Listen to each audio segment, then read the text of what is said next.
Morning students, our today's topic is grouping of cell. For a single cell only a limited amount of current can be drawn. इसका मतलब है कि अगर हम single cell use करते हैं तो वहाँ पे जो करंट है उसकी जो अमाउंट है वो लिमिटेड होती है. In many experiment the current required may be much more that can be supplied by a single cell.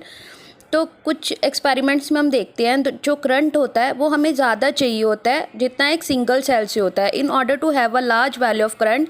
तो इसीलिए करंट की वैल्यू को इंक्रीज़ करने के लिए हम क्या करते हैं, सेल्स को अ नंबर ऑफ सेल्स मतलब काफ़ी सारे सेल्स को सीरीज़ में या फिर पैरेलल में या फिर सीरीज़ एंड पैरेलल दोनों में लगा देते हैं. तो हमारा नेक्स्ट आर्टिकल है कि जो करंट है उसकी वैल्यू कितनी होगी when the cells are connected in series in parallel और series and parallel both. So the next topic is cells in series. इसका मतलब है कि जब हम सेल्स को सीरीज़ में कनेक्ट करते हैं तो हमारे पास करंट की वैल्यू कितनी होती है. Here is a diagram. Consider n number of cells connected in series. हमने क्या किया, एन नंबर ऑफ सेल्स ले लिए, first cell, second, third up to n times. तो इसका ईएमएफ, फर्स्ट सेल का ईएमएफ कितना है ई, सेकंड का भी ई, थर्ड का भी ई, अप टू एन टाइम्स. तो इट मीन टोटल ईएमएफ कितना हो जाएगा इन सीरीज़, एन इंटू ई. और इसमें जो हर एक सेल है उसकी इंटरनल रेजिस्टेंस होगी. फर्स्ट सेल की इंटरनल रेजिस्टेंस कितनी होगी, आर, सेकंड की भी आर, थर्ड की भी R, up to n times. और उसके बाद हमने इसको एक्सटर्नल रेजिस्टेंस आर से कनेक्ट किया है.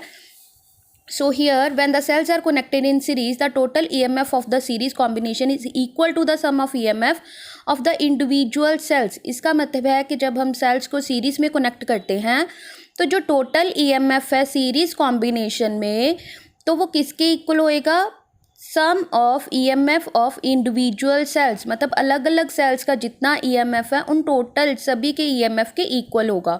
तो टोटल EMF कितना हो गया, N into E, because here N number of cells. As the internal resistance of the cells also come in series. उसके बाद इंटरनल रेजिस्टेंस है, सीरीज में कनेक्ट किया है, फर्स्ट सेल की इंटरनल रेजिस्टेंस आर, सेकेंड की भी आर, थर्ड की भी R, up to n times. तो टोटल इंटरनल रेजिस्टेंस कितनी होगी, एन आर. और टोटल रेजिस्टेंस कितनी होगी सर्किट में, external plus internal, it mean R plus n R. अभी हमें पता है जो फॉर्मूला होता है आई का फ्रॉम ओम्स लॉ, आई किसके इक्वल होता है, total EMF upon total resistance. Put this values, total EMF कितना है एन ई, टोटल रेजिस्टेंस कितना है आर प्लस एन आर. तो ये क्या हो गया हमारे पास करंट. अब हमारे पास दो स्पेशल केसेस हैं कि अगर एक्सटर्नल रेजिस्टेंस की वैल्यू बहुत ज़्यादा कम है देन इंटरनल रेजिस्टेंस तो आर को हम क्या कर देंगे, निगलेक्ट. अगर आर निगलेक्ट हो जाएगा तो आई किसके इक्वल हो जाएगा, n E upon n R, n n cancel. It mean I की वैल्यू किसके इक्वल है, current due to a single cell. It mean जो करंट है वो सिर्फ सिंगल सेल के इक्वल ही होगा. सेकेंड केस, अगर हम आर को बहुत बड़ा कर दें मतलब एक्सटर्नल रेजिस्टेंस बहुत ज़्यादा है देन इंटरनल, तो हम क्या करेंगे, इंटरनल रेजिस्टेंस को निगलेक्ट कर देंगे. तो आई कितना आ जाएगा, n times E upon R. मतलब जो करंट है वो कितना हो जाएगा, n times the current due to a single cell. उसके बाद नेक्स्ट टॉपिक है when cells are of different EMF and internal resistance.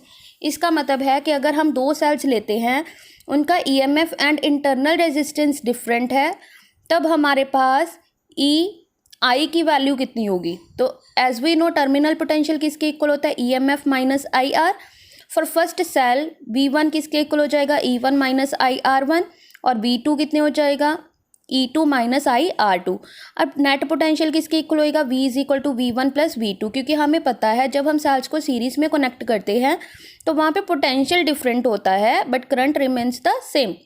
तो यहाँ पे आई वन, बट अगर हम पैरेलल की बात करेंगे तो वहाँ पे करंट डिफरेंट हो जाएगा और ये टर्मिनल पोटेंशियल क्या रहेगा, सेम.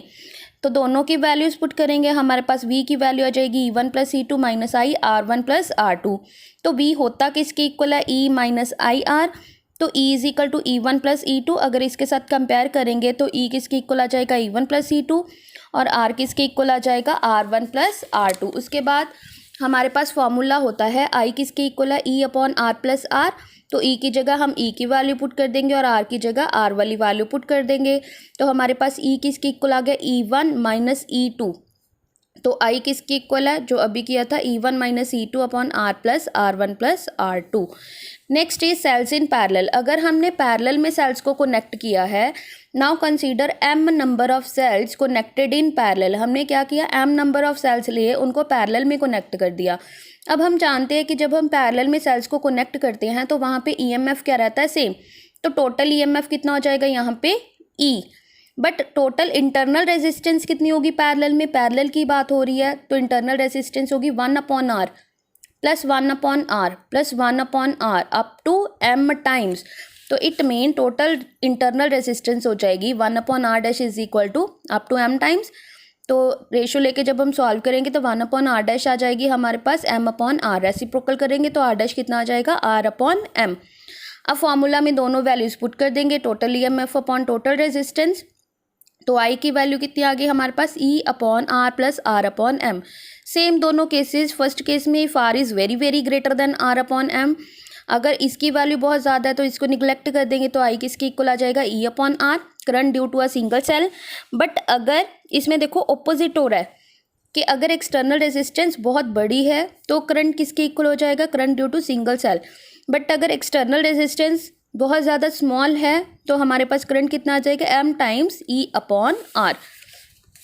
नेक्स्ट सेम वैसे ही करना है, इसमें क्या है, when cells are of different EMF and internal resistance, उसमें क्या सेम था, पोटेंशियल डिफरेंट था और करंट सेम। बट इसमें करंट क्या होगा, डिफरेंट, करंट डिफरेंट होगा और पोटेंशियल क्या रहेगा, सेम। वैसे ही हमने वैल्यूज फाइंड आउट करनी है, E1 minus I1 R1, I1 की वैल्यू आ जाएगी, I2 की वैल्यू फाइंड आउट कर लेंगे, I होता किसके इक्वल है, I1 plus I2, values put करेंगे। सेम इसको भी हम कंपेयर कर देंगे, V is equal to E minus I into R, E और R की वैल्यू आ जाएगी। तो हमारे पास I किसके इक्वल आ जाएगा, E/R plus R। Next topic is mixed grouping of cells. इसमें क्या किया है हमने, n नंबर ऑफ सेल्स को सीरीज में कनेक्ट किया है, m नंबर ऑफ सेल्स को इन पैरेलल। तो सीरीज में अगर हम बात करेंगे तो पहले EMF कितना होगा इन सीरीज, NE, ठीक है। दूसरे में भी NE up to m times, मतलब क्या है, m टाइम्स नहीं होगा इसमें क्योंकि पैरेलल में EMF क्या रहता है, सेम। तो इट मीन हमारे पास जो टोटल EMF है वो किसकी इक्वल हो जाएगा, N इंटू E, क्योंकि सिर्फ NE अगर सीरीज में इसका है, इसका भी NE रहेगा, NE। तो पैरेलल में तो EMF सेम ही रहता है, तो टोटल EMF कितना हो जाएगा, N इंटू E। नेक्स्ट अगर हम इंटरनल रेजिस्टेंस की बात करेंगे तो सीरीज में internal resistance NR up to m times. तो इन पैरेलल हमारे पास हो जाएगा 1/NR plus 1/NR plus 1/NR up to m times, it mean m/NR। तो रेसिप्रोकल करेंगे तो R डैश कितना आ जाएगा, NR/m। उसके बाद सेम वैल्यूज पुट करेंगे, करंट की किसकी इक्वल आ जाएगी, total EMF upon total resistance, external plus internal. अब देखो जो आई है उसकी वैल्यू मैक्सिमम कब होगी, जब ये वैल्यू होगी मिनिमम। बट यहाँ पे तो प्लस आ रहा है, प्लस होने के कारण इसकी वैल्यू कभी भी मिनिमम नहीं हो सकती। तो इसको माइनस करने के लिए हम क्या बनाएंगे, इसका होल स्क्वायर। तो होल स्क्वायर बनाने के लिए हमने क्या किया, इसका अंडर रूट का होल स्क्वायर, क्योंकि स्क्वायर के साथ अंडर रूट कैंसिल हो जाएगा। सेम इसका अंडर रूट का स्क्वायर, क्योंकि स्क्वायर के साथ अंडर रूट कैंसिल हो जाएगा। ये हो गया a square plus b square. अब होल स्क्वायर बनाने के लिए साथ में क्या आता है, -2ab, -2 इंटू AB।